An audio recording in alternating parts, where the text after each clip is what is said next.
Hello दोस्तों, कैसे हैं आप सभी लोग। उम्मीद करता हूं कि आप सभी अच्छे होंगे। मैं सुनील कुमार स्वागत करता हूं आपके अपने चैनल क्रैकर जीएस एकेडमी में। दोस्तों, हम यहां पर इंडियन ज्योग्राफी की सीरीज कर रहे हैं और इंडियन ज्योग्राफी के अंतर्गत हमारा जो टॉपिक चल रहा है अभी अगर हम बात करें तो वो है भारत का भौतिक विभाजन। क्या चल रहा है मेन टॉपिक हमारा, अगर हम बात करें मेन टॉपिक की अगर हम बात करें तो है भारत का भौतिक विभाजन या physical division of India. Bharat का भौतिक विभाजन ये हमारा जो है ये हमारा मेन टॉपिक है। इसके अंतर्गत मैंने बताया था कि हम जो है भारत के भौतिक विभाजन को 5 पार्टों में बांट के पढ़ते हैं। ठीक है, हमने बताया था कि जो भारत का भौतिक विभाजन है उसको 5 पार्टों में क्या है दोस्तों बांटा जाता है। कौन कौन सा है तो मैं अभी उसकी बात करता हूं। तो जैसे हिमालय, ठीक है। दूसरा जो है उत्तर भारत का मैदान, उत्तर भारत का मैदान। थर्ड जो है प्रायद्वीपीय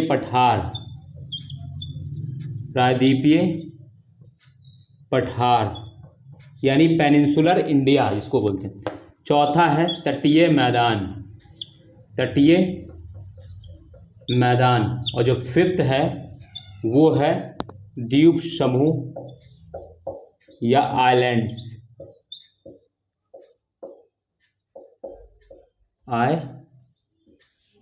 ये समूह मत लिखो, द्वीप लिखो सिर्फ, है ना। आइलैंड है ना। तो ये जो है 5 चीजें हम लोग भारत के भौतिक विभाजन के अंतर्गत पढ़ते हैं, जिसमें अगर हम बात करें मैंने क्या क्या आप लोगों को पढ़ा दिया है।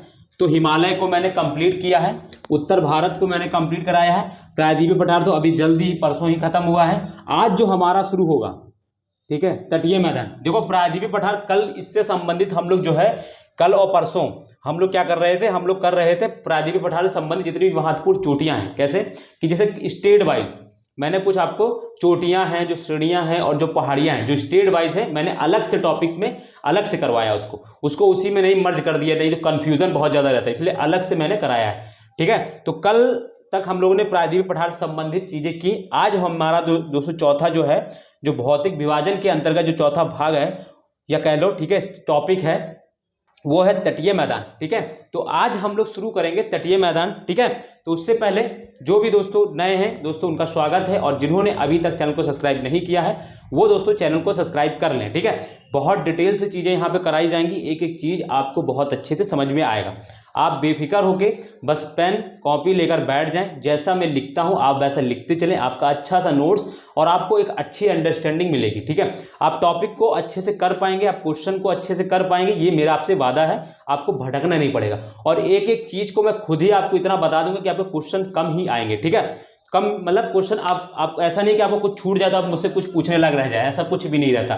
मैं सब इतना कंप्लीट करा दूंगा तो आप टॉपिक से कुछ पूछने लग रहेगा ही नहीं। ठीक है, क्वेश्चंस आपको सारे मिलेंगे, ये भी गारंटी। ठीक है, तो चलिए हम अपने टॉपिक को शुरू करते हैं। हमारा जो आज का टॉपिक है वो है तटीय मैदान। ठीक है, तटीय मैदान मतलब कोस्टल प्लेन। ठीक है, तो टॉपिक है आज का सब, ये कह लो सब भाग है। ठीक है, भौतिक विभाजन पहला भाग है, फिर इसके बाद हम लोग आज का जो टॉपिक है वो है दोस्तों तटीय मैदान। इंग्लिश में क्या बोलते हैं इसको, तो इंग्लिश में लिख लो कोस्टल प्लेन्स। ठीक है, कोस्टल प्लेन। ठीक है, प्लेन्स नहीं, कोस्टल प्लेन। ठीक है, तटीय मैदान, भारत का जो तटीय मैदान है उसकी हम बात करेंगे। तो सबसे पहले हम ये जानेंगे कि ये है क्या। हम लोग डायग्राम में देखते हैं कि कहां पर है ये तटीय मैदान जो है। डायग्राम में अगर हम बात करें तो कहां पर है, तो इसको बनाएंगे हम लोग, फिर देखेंगे।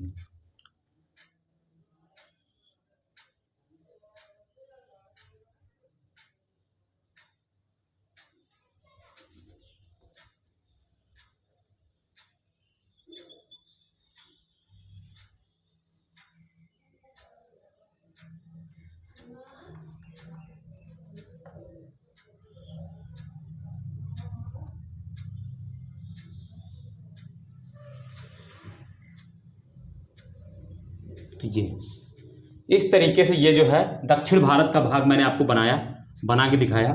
इसके बाद अगर हम बात करें दोस्तों, तो इसके इधर यहाँ पर ये देखिए, चलिए कि मैं जैसे बना रहा हूँ आप भी वैसे ही क्या है दोस्तों उसको बनाते चलिएगा। ये यहाँ से इस तरीके से आपको मैं थोड़ा सा इसको और डार्क कर देता हूँ ताकि आपको समझ में आए। ये इस तरीके से अगर हम बात करें, इस तरीके से क्या होता है, ये यहाँ तक इस तरीके से अगर हम बात करें, ठीक है, ये क्या होता है, इसको हम लोग बोलते हैं दोस्तों पश्चिमी घाट। ठीक है, इसी तरीके से यहाँ से इस तरीके से आप देखेंगे, ऐसे एक भाग, दो भाग, तीसरा भाग, चौथा, ये पूरा ऐसे नीचे तक है। ठीक है, ये जो भाग है ये पूरा कन्याकुमारी तक विस्तृत है। ठीक है, ये और यहाँ पे मैंने एक आपको पर्वत बताया था, कल ही मैंने पढ़ाया उसके बारे में, क्या था ये दोस्तों, नीलगिरी पर्वत, नीलगिरी पर्वत। ठीक है, तो देखो ये जो है इसको क्या बोलते हैं, ये पश्चिमी घाट है। सब कुछ जैसा मैं बना रहा हूँ आप भी सामने साथ में बनाते चलेंगे। ये क्या है, तो ये पश्चिमी घाट है, और इन चारों को मिलाकर क्या बोलते हैं, तो ये पूर्वी घाट है। ये जो मैंने कट में बनाई ये चार, ठीक है, बट इसको मैं एक को लिख देता हूँ यहाँ पे, ये पूर्वी घाट है। ठीक है, ये पूर्वी घाट है। ठीक है, समझते चलिएगा पहले। और इधर देखिए एक और चीज़ मैं बना दे रहा हूँ, जो ये रेड कलर से जिसको मैं लिख रहा हूँ, ये जो रेड कलर से मैं लिख रहा हूँ, ये क्या है दोस्तों, ये तट है। इसको अगर हम बात करें तो ये तट है। क्या तट है, तो अगर हम बात करें ये पूर्वी तट है। ठीक है, रेड कलर से जो मैं लिख रहा हूँ वो तट है। जो लाइन ये दिख रही है, ये जो लाइन है, ये जो लाइन बनी हुई है, इसको भी मैं इधर लिख दे रहा हूँ, इसको पश्चिमी तट बोल देते हैं, है ना। तट का मतलब दोस्तों अगर हम बात करें तो ये तट है, और ये हम लोग तटीय मैदान पढ़ रहे हैं। ठीक है, तो ये पश्चिमी तट है। ठीक, पश्चिमी तट है। तो देखो हम लोग मैदान पढ़ रहे हैं, हम लोग तटीय मैदान पढ़ रहे हैं, यानी तट के साथ में जो लगता हुआ मैदान वो पढ़ रहे हैं। और ये क्या है, ये पश्चिमी तट है, ये पूर्वी तट। तट क्या होता है, जो समुद्र से लगी हुई सीमा होती है उसको तट बोलते हैं ना। तो ये हमने बना दिया, ये पश्चिमी घाट, ये पूर्वी घाट, ये पूर्वी तट है, और ये पश्चिमी तट है। एक एक चीज समझ। और ये नीलगिरी, नीलगिरी क्या करता है दोस्तों, पश्चिमी घाट एवं पूर्वी घाट को जोड़ने का काम करता है, यानी लिंक, संपर्क लिंक का काम करता है। ठीक है, तो ये दो चीज, इतना यहां तक बनाया आपने डायग्राम, बनाते चले दोस्तों फटाफट। मैं चीजें आपको एकदम क्लियर से समझ में आना चाहिए, क्योंकि है ना। और देखो अब हम बात करें तो अब जो मैदान है वो कहाँ से, तो जैसे कि अगर हम बात करें दोस्तों, जो क्या कहते हैं, जो मैदान है, जैसे यहाँ से इस तरीके से अगर हम बात करें इस तरीके से,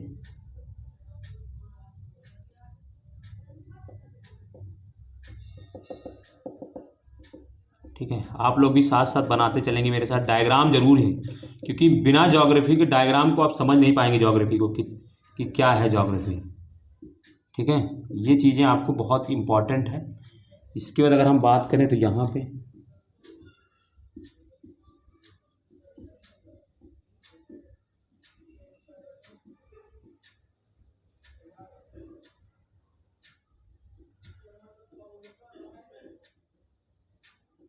ये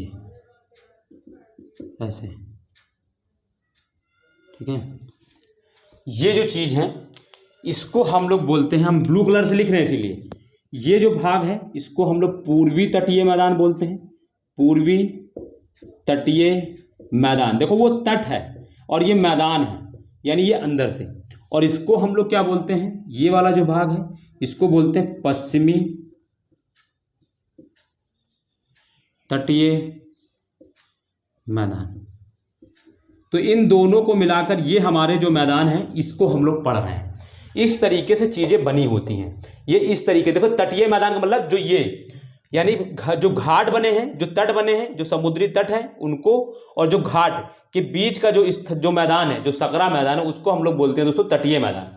तटीय मैदान की दोस्तों अगर हम बात करें तो प्रायद्वीपीय, है ना, बात अगर हम करें तो प्रायद्वीपीय पठार के या कह दो पश्चिमी घाट, या बोल दो। देखे अगर हम बात करें, देखो प्रायद्वीपीय पठार क्या था, यही तो था प्रायद्वीपीय पठार। ये पश्चिमी घाट जो है वो प्रायद्वीपीय पठार का तो भाग था। अगर हम बनाना चाहें तो प्रायद्वीपीय पठार अगर हम बनाना चाहें तो देखो मैं इसको और थोड़ा सा एलोबरेट कर दे रहा हूँ आपके लिए, ठीक है। प्रायद्वीपीय पठार अगर हम बनाना चाहें तो इस तरीके से ये जो पश्चिमी घाट का जो ये दिख रहा है, यहाँ से लेकर इस तरीके से ये आपको जो है वो पूरा प्रायद्वीपीय पठार रहता है, ठीक है। इस तरीके से यहाँ पे इस तरीके से ये पूरा प्रायद्वीपीय पठार है। ये मैंने ऊपर बनाया, ये जो अंदर दिख रहा है ये पूरा जो होता है प्रायद्वीपीय पठार। और ये पश्चिमी घाट भी जो है प्रायद्वीपीय पठार का हिस्सा है, ये मैंने पीछे क्लास में पढ़ाया है, ठीक है। जो भी नए हैं उनको पीछे जाकर देखना है। तो मैं अगर इसकी मैं डिफिनेशन बोलूँ कि तटीय मैदान का कहाँ पर विस्तृत है, तो मैं बोलूँ अगर देखो प्रायद्वीपीय पठार के पश्चिम एवं पूरब, देखें ये प्रायद्वीपीय पठार है बीच का भाग। सुनिए मेरी बात को, पहले मैं बोल क्या रहा हूँ, प्रायद्वीपीय पठार के पश्चिम एवं पूरब, तो ये पूरा प्रायद्वीपीय पठार है जिसमें पश्चिमी घाट एवं पूर्वी घाट को भी शामिल किया जाता है। के पश्चिम, देखो पश्चिम पूरब, मैंने बोला प्रायद्वीपीय पठार के पश्चिम एवं पूरब तथा भारतीय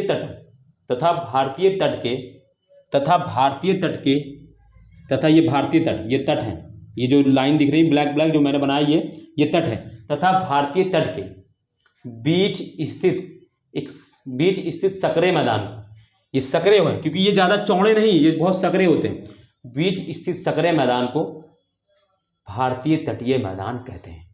क्या है डिफिनेशन, फिर से सुनिएगा, समझना सबसे ज़्यादा जरूरी है। आप पेपर में लिखेंगे तभी जब आप समझ पाएंगे, और डायग्राम के से अच्छा तरीका जो कोई नहीं। बिना डायग्राम के आपको ज्योग्राफी नहीं पढ़ना है तो नहीं पढ़ना है, कसम खा लीजिए। जहाँ पे बिना डायग्राम को ज्योग्राफी पढ़ाया जाता है आप समझ लो बेवकूफ़ बन रहे हैं। तो सुनिएगा मेरी बात को, मैंने सेंटेंस बोला है कि तटीय मैदान किसे कहते हैं। अगर हम परिभाषा बात करें तो मैंने बोला प्रायद्वीपीय पठार के पश्चिम व पूरब तथा भारतीय तट के बीच स्थित सकरे मैदान को भारतीय तटीय मैदान बोलते हैं। अब देखो ये तट हो गए, ये प्रायद्वीपीय पठार हो गया, और इनके बीच में स्थित मैदान को अब आप लिखेंगे इसके अंतर्गत पहला पॉइंट, ठीक है, समझ में आ गया। अब पहला लिखेंगे प्रायद्वीपीय पठार के पश्चिम व पूर्व तथा भारतीय तट के बीच स्थित, एक ही लाइन में सारा कुछ, स्थित सकरे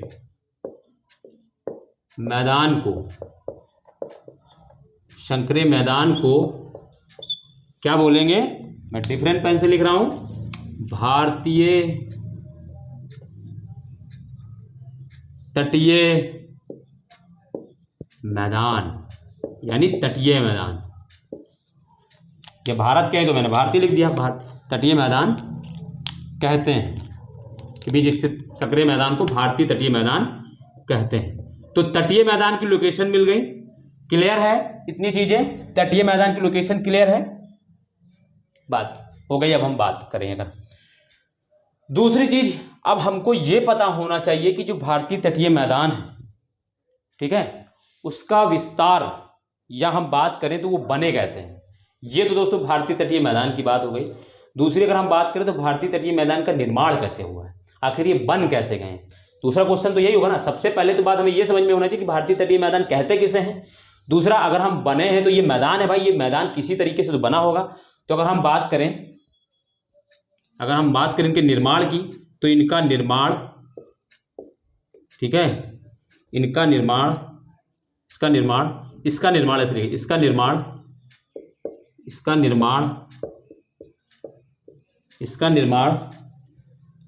सागरीय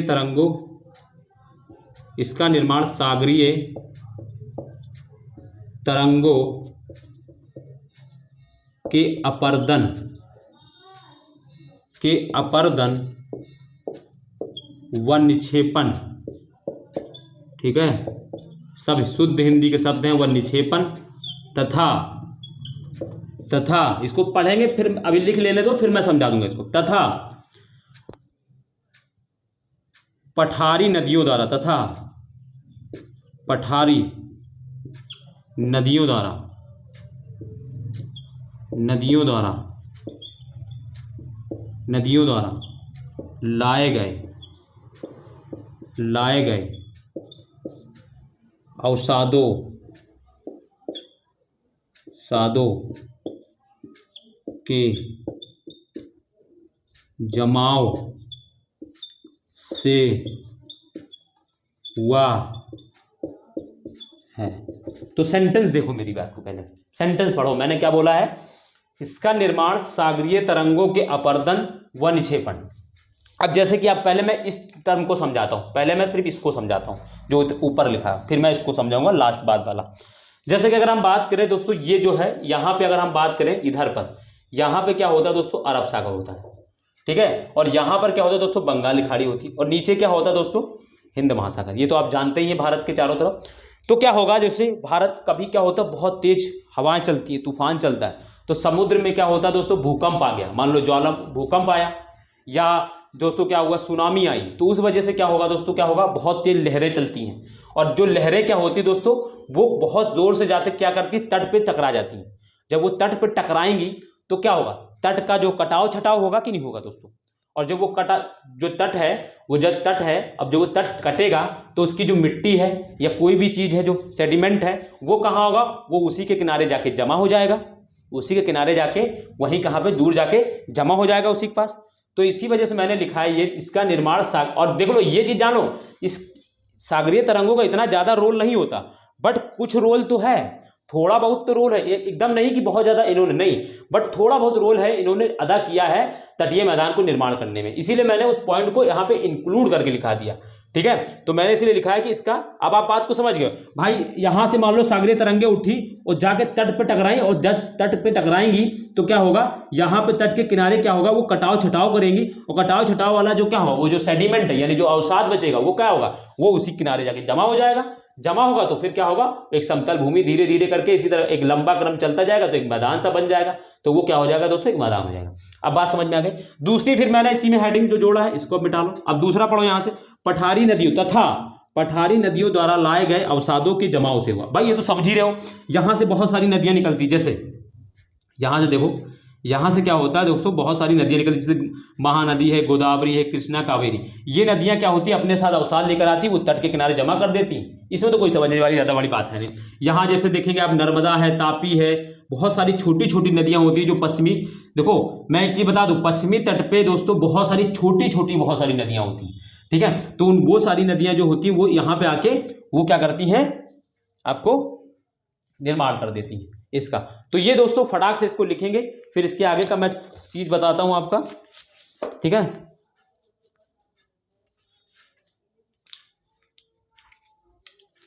ठीक है, तो हम लोगों ने इसको देखा,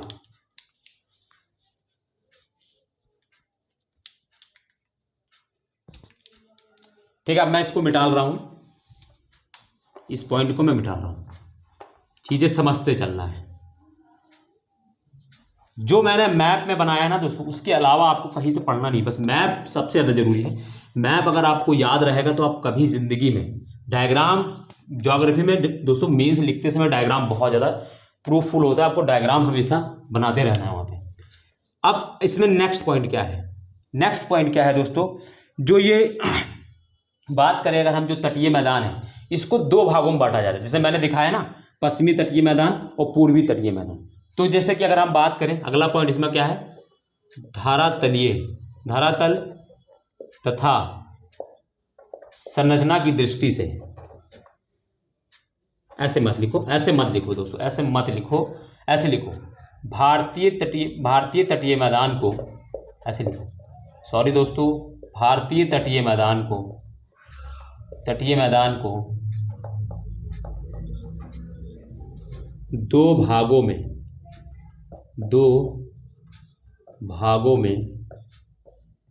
दो भागों में बांटा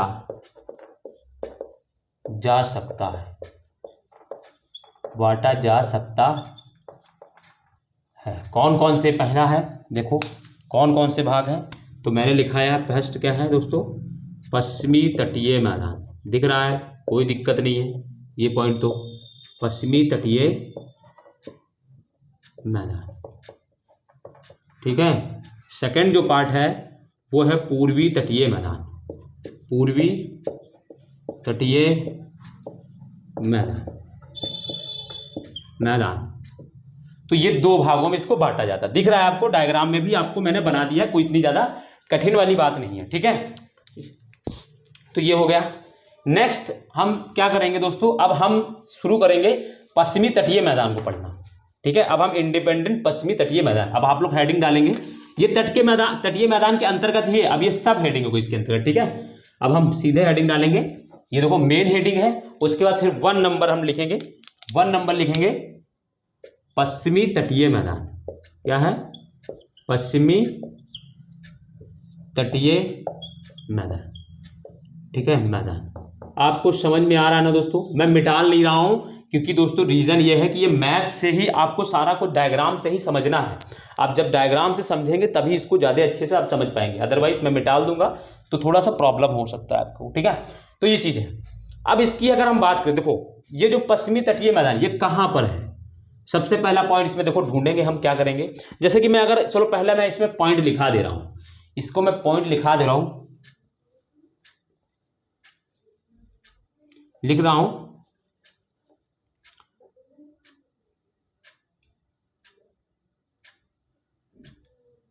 देखो पश्चिमी, लिखो मेरे साथ लिखते चलो, पश्चिमी घाट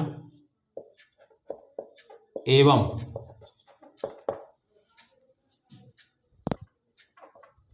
पश्चिमी तट के बीच, पश्चिमी तट के बीच स्थित, के बीच स्थित सकरे मैदान को, सकरे मैदान को,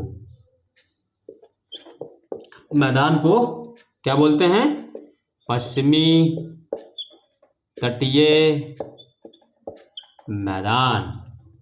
समझेंगे बात को, पश्चिमी तटीय मैदान, पश्चिमी घाट एवं पश्चिमी तट के बीच स्थित सकरे मैदान को पश्चिमी तटीय मैदान कहते हैं, कहते हैं। इसको समझेंगे। देखो ये है पश्चिमी घाट और ये पश्चिमी तट, और इसके बीच जो मैदान है पश्चिमी तटीय मैदान, कोई दिक्कत नहीं है। पश्चिमी घाट पश्चिमी तट के बीच में स्थित सकरे मैदान को पश्चिमी तटीय मैदान बोलते हैं। सारा कुछ डायग्राम में है, कुछ भी ऐसा पॉइंट नहीं है जो मैं ऐसा ना लिखा रहा हूं, ठीक है। नेक्स्ट पॉइंट, इसमें नेक्स्ट पॉइंट जानेंगे हम लोग, क्या है दोस्तों, इसका विस्तार। देखो अब एक अगला पॉइंट इसमें जानना है, इसका विस्तार। ऐसे लिखो, नहीं नहीं ऐसे लिखो, यह मैदान, यह मैदान, सॉरी दोस्तों थोड़ा सा, यह मैदान आसान करने के चक्कर में आए ना, यह मैदान कक्ष के रन से लेकर, कक्ष के रन से लेकर अभी मैं बता रहा हूं, कन्याकुमारी तक, कन्याकुमारी तक विस्तृत है,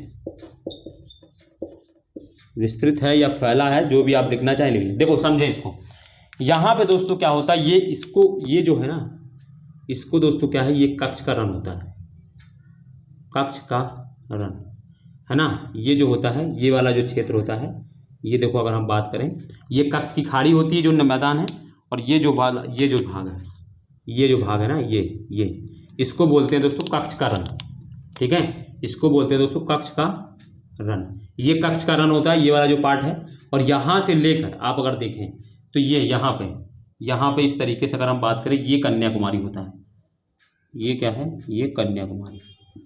तो आप दिख रहा है आपको, मैदान मैंने बनाया भी है, यहाँ पे ये कक्ष का रन होता है, मैंने ऊपर लिखा है, और कक्ष के रन से लेकर कन्याकुमारी तक विस्तृत मैदान को हम लोग क्या बोलते हैं दोस्तों, है ना। यह मैदान कक्ष के रन से लेकर कन्याकुमारी तक विस्तृत है, ठीक है, कोई दिक्कत नहीं है अब, ठीक है, अब कोई दिक्कत नहीं है। ठीक है, तो अब ये बात हो गई, फटाफट लिखेंगे। मैं थोड़ा सा पानी पी लूँ, आप लोग।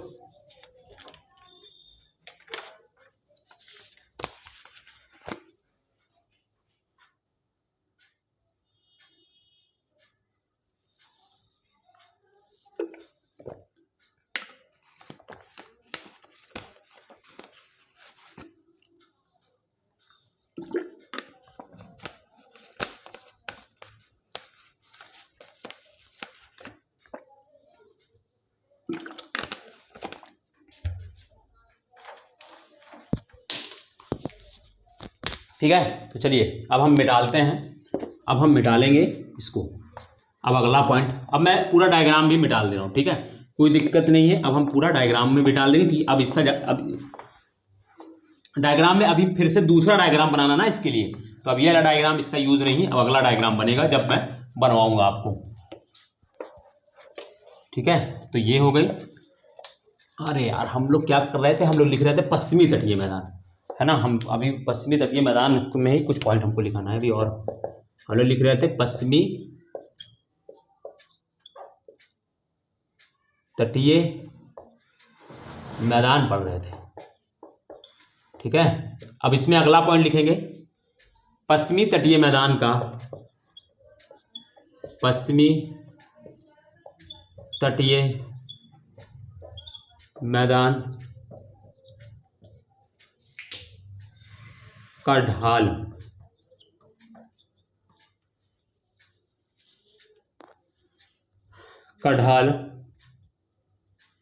बहुत तीव्र है। पश्चिमी तटीय मैदान का ढाल अधिक है, बहुत, पश्चिमी तटीय मैदान का ढाल बहुत तीव्र है, या अधिक है, चलिए बहुत अधिक, ढाल अधिक है,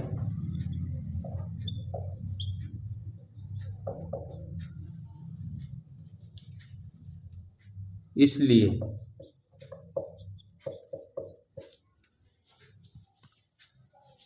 नदियां ज्वारनदमुख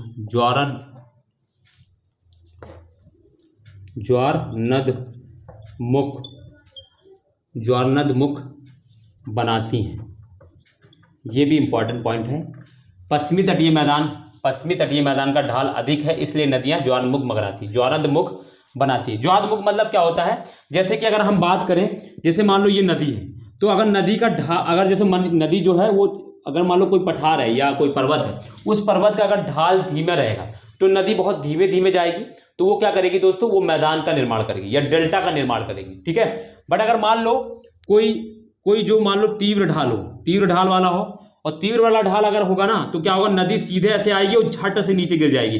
तो वो क्या करती है दोस्तों, वो क्या होता है दोस्तों, डेल्टा का निर्माण नहीं कर पाती, वो क्या करता है, ज्वारनदमुख बनाती है। इसीलिए अगर हम बात करें तो जो पश्चिमी तटीय मैदान है वहां पर जो नदियां हैं वो ज्वारनदमुख बनाती हैं, क्योंकि नदियां दोस्तों क्या होती है, सीधे पहाड़ से उतरती है और सीधे जाके समुद्र में गिर जाती, फिर उनको ज्यादा ट्रेवल करने का मौका नहीं मिलता। तो जब सीधे जाके वो गिर जाती तो उसी से क्या होता है, वो एस्चुरीज बनाती है, उसी को ज्वारनदमुख बोलते हैं, ठीक है। ये चीज जान लेना है, ठीक है। तो ये याद रखना है कि पश्चिमी तटीय मैदान की जो नदियां हैं, ये जो पश्चिमी घाट की जो नदियां हैं वो ज्वारनदमुख बनाती हैं, और जो पूर्वी तट के मैदान की जो नदियां हैं वो क्या बनाती है दोस्तों, डेल्टा बनाती हैं, ठीक है। इस तट पर प्राकृतिक बंदरगाह पाए जाते हैं, प्राकृतिक बंदरगाह पाए जाते हैं। क्यों, मैं अभी बताता हूं। क्योंकि दोस्तों क्या है, मैंने क्या बताया अभी, क्योंकि जो पश्चिमी घाट है, जो या पश्चिमी तटीय मैदान है, ये पश्चिमी भाग है जो भारत का, वो क्या है दोस्तों, जैसे कि मान लो, जैसे देखो अभी इधर देखना, प्राकृतिक बंदरगाह कैसे, क्योंकि हमें ज़्यादा उसमें क्यों, वो अभी मॉडर्नाइजेशन उसमें कुछ कर रहे हैं, मगर पहले से भी क्यों, इसका रीजन ये है, जैसे कि मान लो ये तट है इस तरीके से, ठीक है।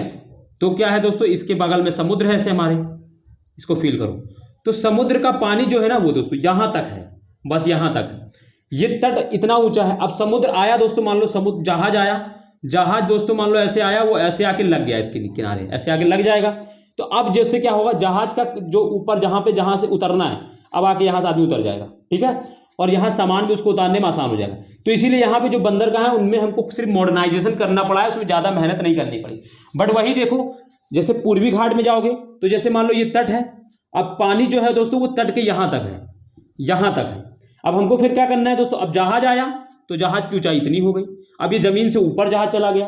अब फिर क्या होगा दोस्तों, अब हमें क्या करना पड़ेगा दोस्तों, बंदरगाह भी ऊंचा करना पड़ेगा, ठीक है। तो इसीलिए यहाँ पे बहुत सारे बंदरगाह, ये जो पश्चिमी घाट में दोस्तों बहुत सारे बंदरगाह, क्योंकि ये ज्वारनदमुख, क्योंकि यहाँ पे जो तट का मैदान, जो घाट है, जो तट है वो बहुत ऊंचा है समुद्र से, ठीक है। इस वजह से देखो अब समझ में आ गया होगा, इसीलिए यहाँ पे प्राकृतिक बंदरगाह पाए जाते हैं। जैसे यहाँ पे आपने एक जो बंदरगाह भृगु कच्छ सुना होगा, ठीक है, नंबर बहुत नाम सुना है उसका। तो ये बात हो गई, ये हो गई दोस्तों पश्चिमी तटीय मैदान की इसमें बात। अब आगे इसमें दोस्तों क्या होता है, इसको फिर अगेन हम लोग दो भाग में बांटते हैं। जैसे धरातल, अब लिखेंगे अगला पॉइंट, एवं संरचना की दृष्टि से, संरचना की दृष्टि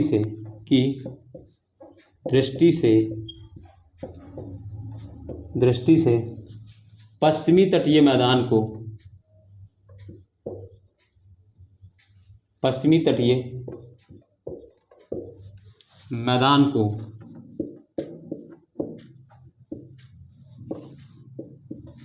कई उपभागों में बांटा जाता है, कई वर्गों में बांटा जाता है, कई वर्गों में बांटा जाता है।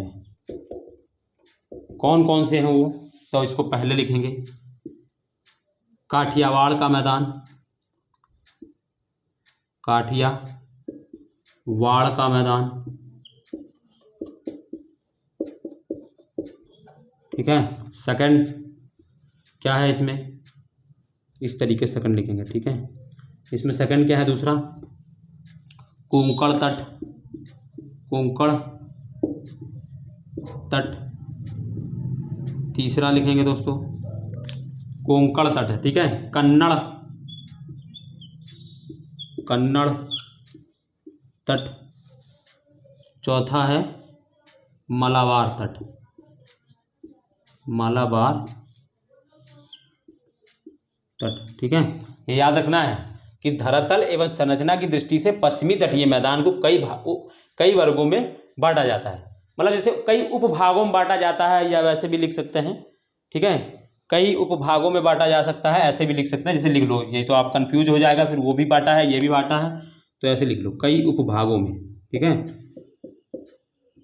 कई उपभागों में बांटा जाता है, लिख लो, वरना क्या होगा ना, आप कंफ्यूज इसलिए हो जाएंगे क्योंकि वहां भी उसको बांटा गया है, अब इसको भी फिर से बांट रहे हैं कई भागों में, तो वो थोड़ा कंफ्यूजन है, तो इसलिए इसको उपभागों में लिख लो, ज़्यादा सही रहेगा, ठीक है। तो काठियावाड़ का मैदान, कोंकण तट, कन्नड़ तट, मालाबार तट को, है ना, ये पश्चिमी तटीय मैदान के अंतर्गत आते हैं। अब हम बात करेंगे दोस्तों इन सब के बारे में।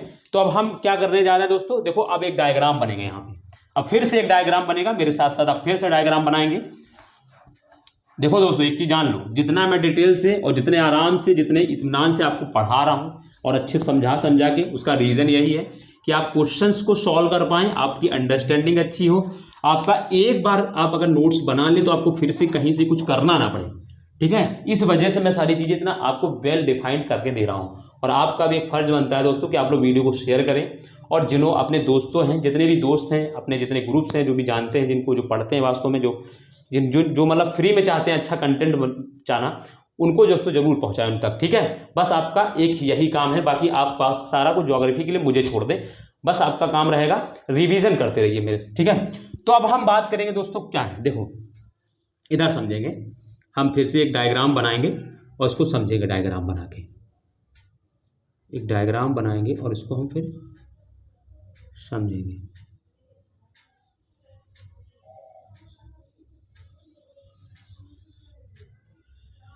ठीक है दोस्तों, तो ये हो गया ऐसे, ठीक है, ये हमने बना दिया दोस्तों साउथ का।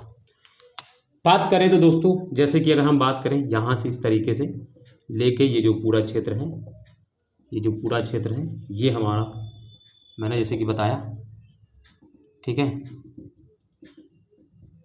पूरा तटीय मैदान। अब मैं आपको पश्चिमी घाट एवं पूर्वी घाट नहीं बना रहा हूँ क्योंकि उसकी ज़रूरत नहीं है। ठीक है, अगर हम इसकी बात करें तो दोस्तों हम पश्चिमी घाट की बात करने जा रहे हैं। तो देखो क्या होता है, इसको मैंने दोस्तों 4 पार्ट में, जैसे यहाँ पे दोस्तों क्या है, कक्ष का रन, तो कक्ष का रन, ठीक है दोस्तों, कक्ष का रन, और यहाँ पे दोस्तों क्या होता है, दमन एंड दीव होता है यहाँ पे। ठीक है, यहाँ पे मान लो दमन एंड दीव है यहाँ पे। ठीक है, मैं यहाँ पे ऐसे लिख दे रहा हूँ, यहाँ पे दमन एवं दीव, दीव, दमन एंड दीव। ठीक है, इस वाले और इसके बीच का जो क्षेत्र है, कच्छ का रन से लेकर दमन एंड दीव के बीच का क्षेत्र जो है, इसको बोलते हैं काठियावाड़ का मैदान। एक एक चीज लिखते चलेंगे, डायग्राम भी बनाते चलेंगे। काठियावाड़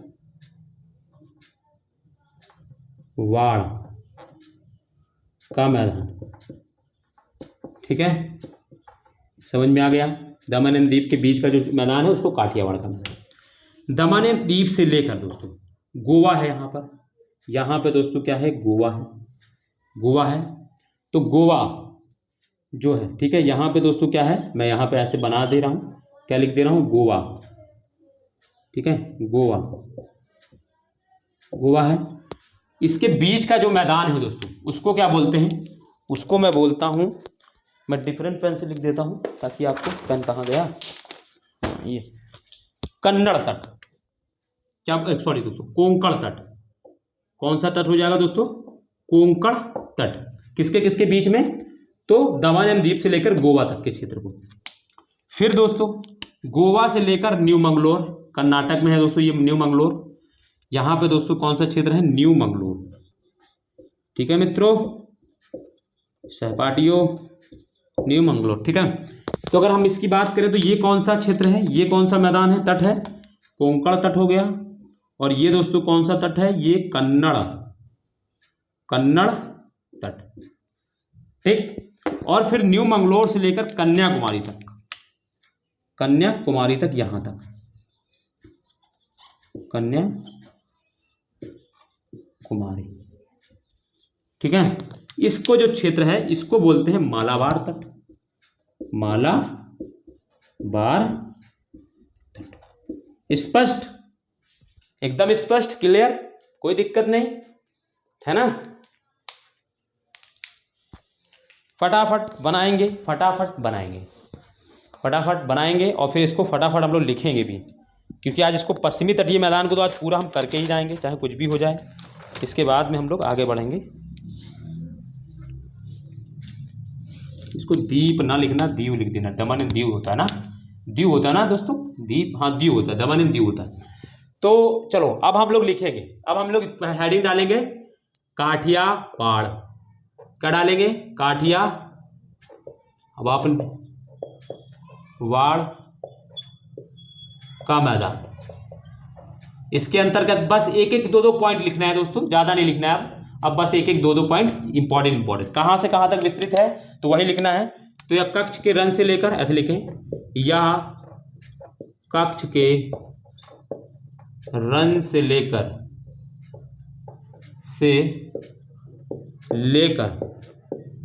दमन एवं दीव तक विस्तृत है।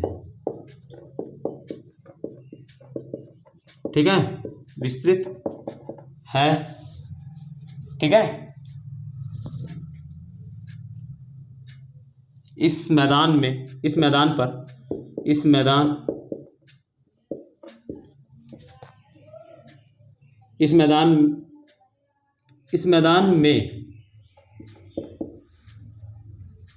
रेगुड़ मिट्टी का मतलब दोस्तों काली मिट्टी जिसको बोलते हैं, रेगुड़ मिट्टी, काली मिट्टी, ब्रैकेट में कर लेना, काली मिट्टी। इस मैदान में रेगुड़ मिट्टी, काली मिट्टी विस्तृत है, पाई जाती है, ऐसे लिख लो, पाई जाती है। ठीक है, यहाँ समुद्री निक्षेपों के प्रमाण मिलते हैं। यहाँ समुद्री निक्षेपों के, ठीक है, समुद्री निक्षेपों के दोस्तों प्रमाण मिलते हैं। ठीक है, यहाँ समुद्री निक्षेपों की प्रधानता है, ठीक है, प्रधानता है या प्रमाण मिलते हैं, जो भी लिखना है लिख लीजिए। ठीक है, बस इससे ज़्यादा इसमें नहीं लिखना है। ठीक है, हो गया, फटाक से लिखोगे।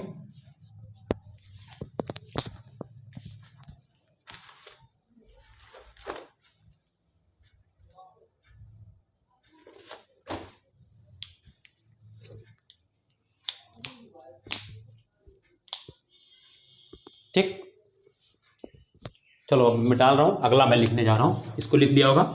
नेक्स्ट दोस्तों क्या है, इसमें देखो मैं बता दूं, अब जैसे कि ये वाला है, इसमें कुछ और नहीं लिखना, सिर्फ बस कितना लिखना है, जैसे क्या है कोंकण तट, तो हेडिंग रहेगी आपकी कौन सी, कोंकण तट, और उसके अंतर्गत लिख देंगे कोंकण तट, और उसके अंतर्गत लिख देंगे यह, पेन से मैं बदल दें, यह दमन एवं दीव, यह दमन एवं दीव से लेकर, देखो वहीं तक गोवा तक विस्तृत है, बस इतना लिख देना है, गोवा तक विस्तृत है, बस हो गया, इसमें और कुछ नहीं लिखना।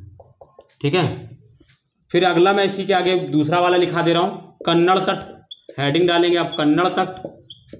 ठीक है, और उसमें लिख देंगे दोस्तों वह गोवा से लेकर, या गोवा से लेकर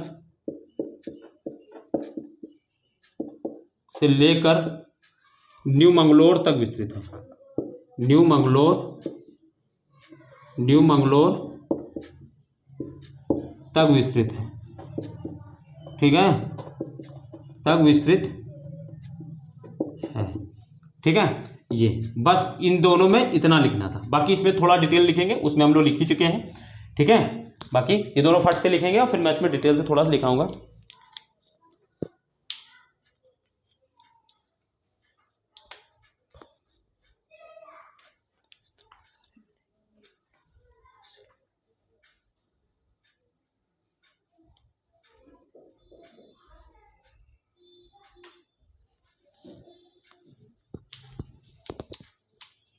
ठीक है, तो चलिए अब हम अगला लिखेंगे, अब मालाबार हेडिंग। ठीक है, अब मालाबार हेडिंग डालेंगे। ठीक है, मालाबार क्या रहेगी हेडिंग, मालाबार तट, ये इंपॉर्टेंट है, इस पे थोड़ा लिखेंगे। यह कैसे, कहाँ थे, या न्यू मंगलोर से। ठीक है, अब आराम से आप पॉइंट बना लेंगे, कोई दिक्कत नहीं, या न्यू मंगलोर से कन्याकुमारी तक फैला है, कन्याकुमारी तक विस्तृत है। ठीक है, फिर अगला लिखेंगे, इस मैदान के सहारे, इस तट के सहारे अनेक लेगूनों, अभी मैं इसको समझाऊंगा क्या होता है, लेगूनों या पश्च जलों का विकास हुआ है,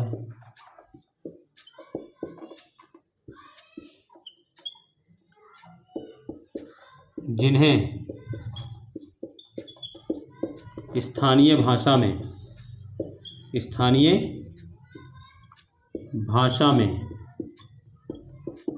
कयाल कहते हैं। कयाल को अंडर डाउन कर लेना, कयाल कहते हैं, इन्वर्टेड कॉमा के अंदर कर लेना और कहते हैं, कयाल कहते हैं। ठीक है, ये कुछ नहीं होता, जैसे सब क्या है, जैसे मान लो सागरीय तरंग है। ठीक है, मान लो जैसे कि ये यहाँ पे सागर है, इसको समझेंगे, कयाल किसे कहते हैं, लेगून या जो कयाल है एक ही नाम है, लेगून, कयाल, पश्च जल, ये सब एक ही सब चीज के अलग अलग नाम है। तो जैसे मान लो क्या है कि यहाँ समुद्र है और ये तट है, अब क्या हुआ, समुद्र की लहरें उठी और क्या हुआ दोस्तों, उन्होंने क्या हुआ, पानी डाला, मतलब जो लहर के साथ पानी आया वो क्या हुआ दोस्तों, तट से टकराया। अब क्या होगा दोस्तों, तट मान लो थोड़ा थोड़ा कहीं कहीं पे ऊंचा होता है, कहीं कहीं तट क्या होता है थोड़ा थोड़ा ऊंचा होता है भाई, वैसे भी ये वाला तट ऊंचा ही है। तो होता क्या है दोस्तों, वो पानी दोस्तों क्या है, जैसे ये तट है, अब मान लो ये तट है, ठीक है, और यहां से समुद्र की लहरें उठी, इसको समझो, इसको समझना है अच्छे से।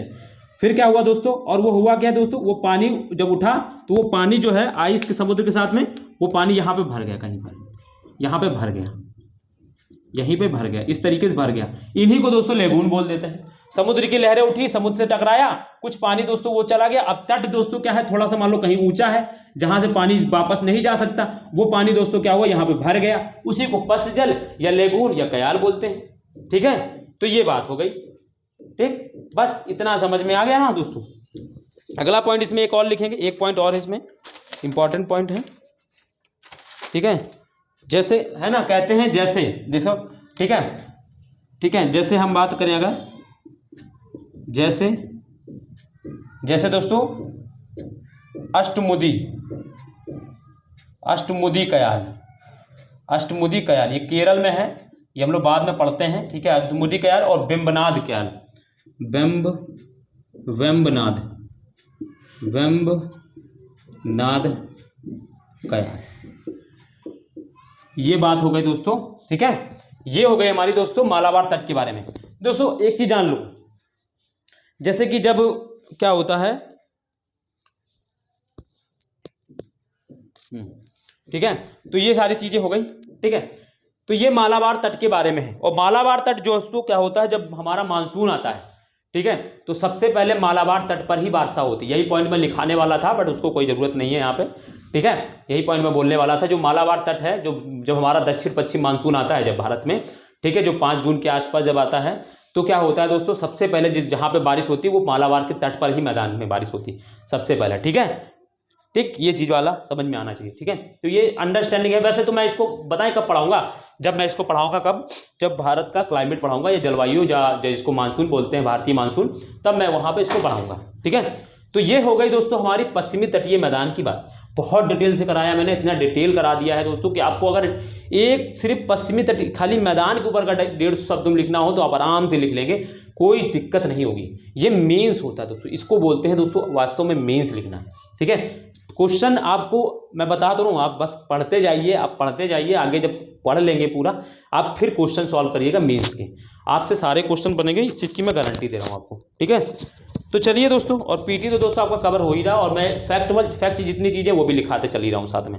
ठीक है दोस्तों, तो दोस्तों बस आपसे इतना ही उम्मीद है कि दोस्तों आप लोग अच्छे से इसको देखेंगे और वीडियो को लाइक करेंगे, कमेंट करेंगे और अपने दोस्तों को शेयर जरूर करेंगे। ठीक है, और जिन्होंने अभी तक चैनल को सब्सक्राइब नहीं किया है वो चैनल को सब्सक्राइब कर लें। ठीक है, ताकि जो भी नई वीडियो में डालूं वो आप तक पहुंच जाए। ठीक है दोस्तों, तो चलिए दोस्तों, फिर हम लोग आज यहीं तक रखते हैं, तब कल मिलेंगे, तब तक के लिए अपना ध्यान रखिए। बाय, जय हिंद।